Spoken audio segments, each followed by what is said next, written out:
working together with you, Good. Mr. President. We'll do that. We'll do that. We're going up to your oil capital in a little while. We're going up to Aberdeen. That's called the oil capital of Europe, and that's a great asset that you have up there someday.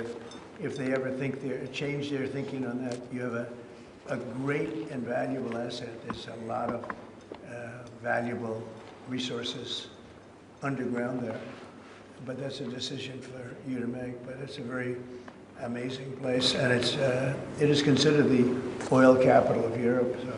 So it's another option that you have. So we are doing really well as a country, and I think that the Prime Minister he's been so supportive of us, and so strong and so respected, and I respect him much more today than I did before, because I just met his wife and family. He's got a perfect wife and family, and that's never easy to achieve, right? But I take no credit for that. But he's become a friend, and together we got a deal done that has not been able to be done. It was a deal that's very good for both parties. A really good deal for both of our countries, and very, very well received here in the United Kingdom.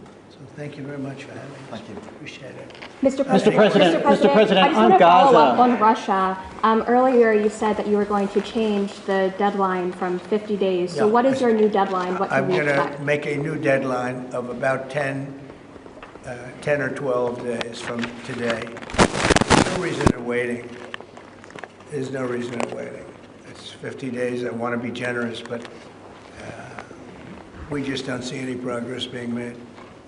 Mr. President, on Gaza, you just talked about setting up food centres in conjunction with other organisations. Right. You're talking about the Gaza Humanitarian Foundation or recognised aid agencies. How will this work? Well, it's going to be working with the United States. We'll be helping with the food. We have a lot of access to food. We got a lot of food ourselves, and we're going to bring it up to make sure that they don't have barriers stopping people. You know, you've seen the areas where they actually have food, and the people are screaming for the food, and they're 35, 40 yards away, and they won't let them because they have lines that are set up. And whether they're set up by Hamas or whoever, but they're very strict lines, so we have to get rid of those lines. But we're going to be getting some good, strong food. We can save a lot of people. I mean, some of those kids that's real starvation stuff. I see it. And you can't fake that. So we're going to be even more involved. We did some airlifts before, some airdrops, and the people are running for it. And the Prime Minister is going to help us. They're very effective with that. You've done that before, and for many, they've done that for 100 years very well. So it's not very hard to do, actually. Mr. President, you say you love Scotland. You're the most Scottish president ever in the White House. Is there a better deal to be done for Scotland, for Scottish industry, in the deal that you've done with the Prime Minister? Whisky, for example.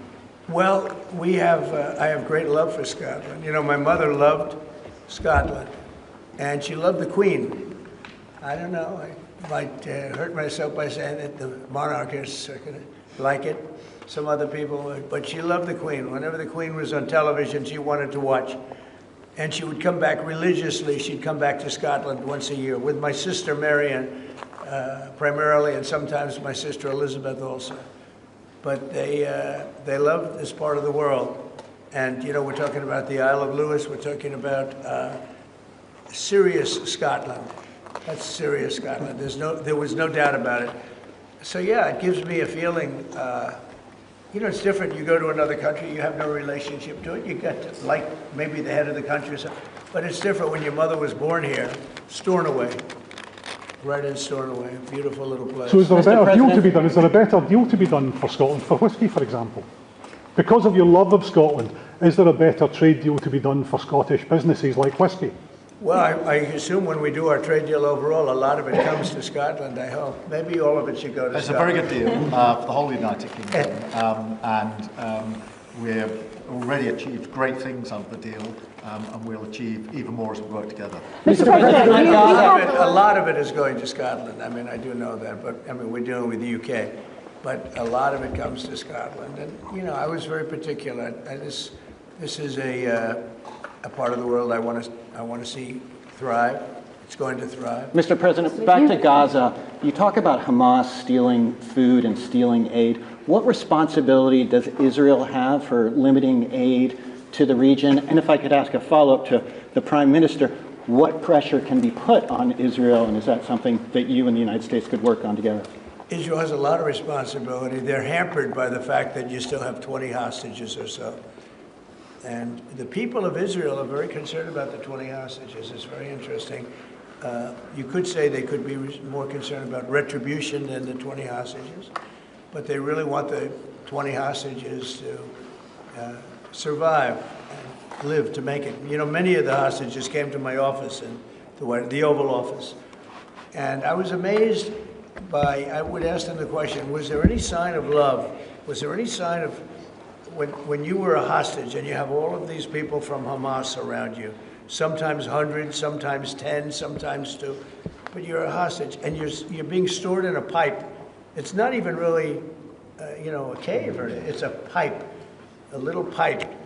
And some said they didn't think they were going to make it because they were losing air. There wasn't enough air, and they'd open up the pipe just in time, but they didn't do it on purpose. They just happened to open it. They got lucky. But I said, did they ever wink at you and say, like, don't worry, you're going to be okay? Did they ever give you some extra food, even if it was a piece of bread? Did they ever give you anything during that time? And some were there for 400 or 500 days now, right? That's a long time, a year and a half, more than that. And not one person said there was any love from anybody. You know, in other words, you have hundreds of people, and you see it in the movies where somebody's a prisoner and somebody's helping. You even see it with Germany, where people would be let into a house and live in an attic in secret. You know, you'd see signs of stuff. I said, did you see anything like, did they wink at you? Did they say, don't worry, you're going to be okay? I never received, I ask that question all the time. I've never received one answer that said, yeah, they really wanted to help. No, the hatred is just incredible. But, sir, on the access to food issue, what more can Israel do? And again, to the Prime Minister as well. Well, I think Israel can do a lot. I will say that Iran, I think, interjected themselves in this last negotiation. Can you imagine the beating they took? We wiped out their nuclear possibilities. They can start again. If they do, we'll wipe it out faster than you can wave your finger at it. We'll have to do that. We will do that gladly, openly and gladly.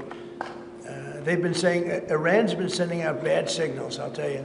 For a country that just got wiped out, they've been sending very bad signals, very nasty signals.